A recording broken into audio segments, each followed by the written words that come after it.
Merci de votre fidélité à SICA TV et bienvenue dans ce nouveau numéro du journal de l'économie. Le FMI finance les réformes économiques au Gabon. C'est avec un financement de 123,5 millions de dollars. La Banque africaine de développement investit dans les secteurs de l'eau potable et de l'assainissement au Nigeria. Elle va injecter 124,2 millions de dollars dans l'État d'Ondo. Les Nations Unies soutiennent les actions humanitaires au Niger. Elles entendent débloquer 11 millions de dollars pour cette cause. Sur les 21,7 milliards de dollars de promesses faites en novembre 2017 par les bailleurs de fonds à la Guinée lors des travaux du groupe consultatif de Paris pour le financement du plan national de développement économique et social 2016-2020, 9 milliards ont été mobilisés et investis à ce jour. En croit le Premier ministre guinéen, le rapport de performance indique que les actions programmées en 2018 ont connu un rythme d'exécution meilleur que celui de 2017, induisant ainsi une amélioration du bien-être de la population et une progression vers une transformation structurelle de l'économie du pays. Donc au total de 130 857,7 milliards de francs guinéens, soit environ 14 milliards de dollars. Le plan national de développement économique et social s'articule autour de 4 piliers, à savoir la bonne gouvernance, la transformation économique, le développement du capital humain et enfin la gestion du capital naturel. Je le disais en titre, le Gabon va bénéficier d'un financement de 123,5 millions de dollars du Fonds monétaire international pour financer ses réformes économiques. Ceci au terme des 4e et 5e revues du programme économique du Gabon, appuyé par un mécanisme élargi de crédit. Au titre du mécanisme élargi de crédit, le Fonds monétaire international accorde au Gabon une enveloppe de 123,5 millions de dollars destinée à financer les réformes économiques en cours dans le pays. Cette enveloppe porte à 518,5 millions de dollars le montant total des financements accordés au Gabon de ce programme triennal de 642 millions de dollars mis en œuvre depuis 2017. Elle a été débloquée à l'issue des 4e et 5e revues du programme économique du Gabon, appuyé par le FMI. Ce dernier se félicite de l'amélioration des conditions macroéconomiques qui a cadré avec une accélération moyenne de la croissance, une amélioration des positions budgétaires et extérieures et une réduction de la dette publique. Pour l'institution de Bretton Woods, l'application de politiques macroéconomiques prudentes a contribué au redressement économique du Gabon. Elle estime la croissance économique 2018 du pays à 0,8% et prévoit pour 2019 une croissance économique de l'ordre de 3,4%. Toutefois, elle indique que des réformes ambitieuses sont encore nécessaires pour mettre en place une croissance plus élevée, plus inclusive et plus résiliente. Aussi, une mise en œuvre soutenue des réformes structurelles est indispensable et il est nécessaire que le Gabon comble les déficits d'infrastructures, améliore le capital humain, développe l'intermédiation financière, apure les arriérés intérieurs et renforce la gouvernance et le dispositif de lutte contre la corruption afin d'améliorer le climat des affaires et de permettre une croissance plus forte et inclusive. La Banque africaine de développement investit dans les secteurs de l'eau potable et de l'assainissement au Nigeria. Elle va injecter 124,2 millions de dollars à Akure dans l'État d'Ondo. Améliorer les conditions de vie des communautés de la zone d'Akure et environ dans l'État d'Ondo au Nigeria.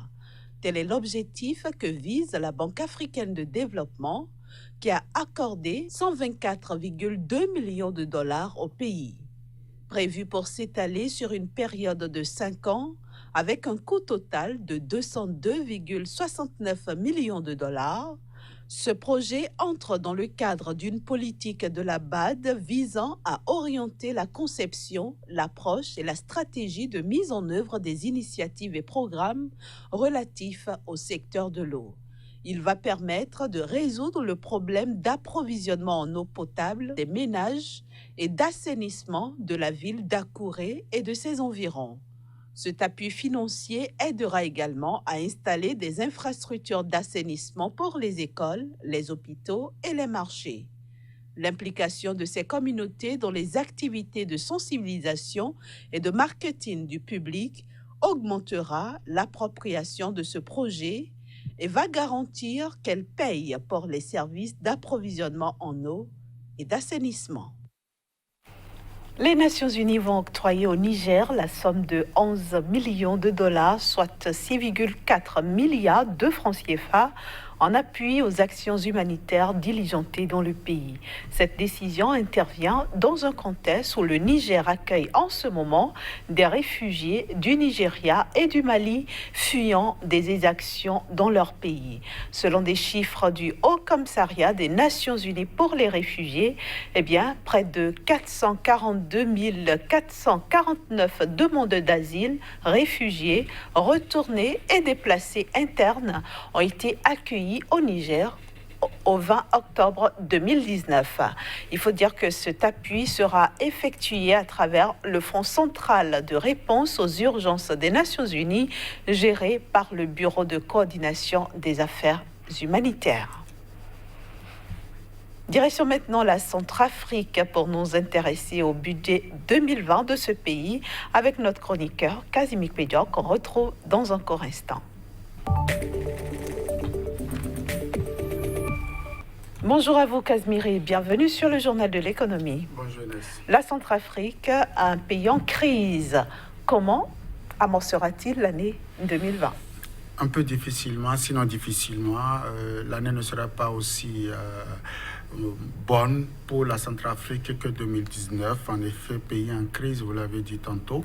Pays également en situation difficile, pays qui manque un soutien donc des partenaires techniques et financiers, pays qui aujourd'hui doit faire face aux réalités donc de la sécurité. La Centrafrique, en tout cas, va amorcer 2020 avec un budget prévisionnel de 237,8 milliards donc de francs CFA. Et ce pays donc doit compter beaucoup plus sur sa propre capacité de mobilisation des recettes. Déjà, on annonce pour le compte de l'année 2020 environ 292 milliards donc, en termes donc, de prévision. Ceci véritablement pourra permettre à ce pays de mieux se porter. Il faut déjà dire que les recettes sont en mal, même si c'est des prévisions, les recettes sont en mal, que ce soit au niveau donc, du trésor, au niveau donc, de la douane, mais aussi au niveau des ports. La Centrafrique aujourd'hui, c'est pas ce pays où il fait bon vivre, en tout cas en ce qui concerne les affaires. Le pays va travailler beaucoup pour pouvoir donc redresser donc cette pente. Donc voilà un peu ce qu'on peut dire sur ce pays-là. Ce budget est beaucoup plus accentué sur donc les efforts de paix, le recrutement et aussi la formation donc des agents de sécurité. Au-delà de ça, le pays s'est annoncé, s'est taillé donc pour le compte de l'année 2020. Un taux de croissance de 5,5%, c'est quand même une intention très osée des autorités en termes donc de mobilisation des recettes, en termes de relance donc de l'activité économique au niveau de ce pays-là. Donc voilà ce qu'on peut dire de façon sommaire sur ce pays-là. En tout cas, la région va certainement être un peu conciliante envers ce pays-là. Pourquoi pas? Tout le continent africain va travailler de commun accord pour que véritablement la paix, la quiétude et la sécurité puissent revenir au niveau de ce pays afin que les Centrafricains ne soient pas tout le temps à la risée, à la solde donc de l'aide humanitaire, de l'aide au développement, de tout ce que donc la région fera pour l'accompagner. Alors, pour revenir au budget 2020, Kazimik Pédior, quelles en sont les priorités ? La priorité, c'est déjà donc l'effort de paix, mais aussi de relance de l'économie à travers donc le soutien au secteur, au niveau donc du secteur social. Je veux donc ici citer l'apport du secteur privé au niveau donc des recettes. On attend beaucoup donc du secteur privé. Les PME et les PMI seront sollicités pour le compte donc de l'année budgétaire 2020. En tout cas, c'est ce que les gouvernants attendent beaucoup donc, de sa population active. On annonce aussi de plus en plus ce pays sur le marché domestique, c'est-à-dire les banques viendront un peu en renfort. En tout cas, 53 milliards de francs CFA seront donc comblés au niveau de la région pour permettre à la Centrafrique de mieux se porter pour le compte de l'année 2020. Ce n'est pas chose impossible si véritablement les pairs veulent accompagner donc, ce pays pour véritablement redresser la pente. En tout cas, nous allons observer l'économie de ce pays. Ce n'est pas les ressources du sous-sol qui manquent au niveau de ce pays. Ce n'est non plus les bras valides pour travailler la terre qui manquent au niveau de ce pays. Mais la question de la sécurité reste et demeure. Et je crois que le budget va beaucoup plus mettre l'accent sur véritablement la formation des militaires, la formation donc des agents de sécurité pour garantir donc à la population cette paix-là, pour que véritablement elle aille travailler pour donner le meilleur donc d'elle-même afin que l'économie puisse reprendre. Alors, les Centrafricains attendent beaucoup du gouvernement actuel. Et pour 2020, est-ce que vous pensez que les attentes seront satisfaites ? Oui, les gouvernants ont à cœur donc la priorité, enfin les préoccupations des populations et déjà l'accès à l'eau potable, l'accès à l'énergie électrique de plus en plus dans les grandes villes devient de plus en plus une réalité. Les gouvernants ont aussi à cœur la question du social, c'est-à-dire donc l'éducation, la formation, mais aussi ce qu'on peut appeler ici la santé des populations de plus en plus est une préoccupation.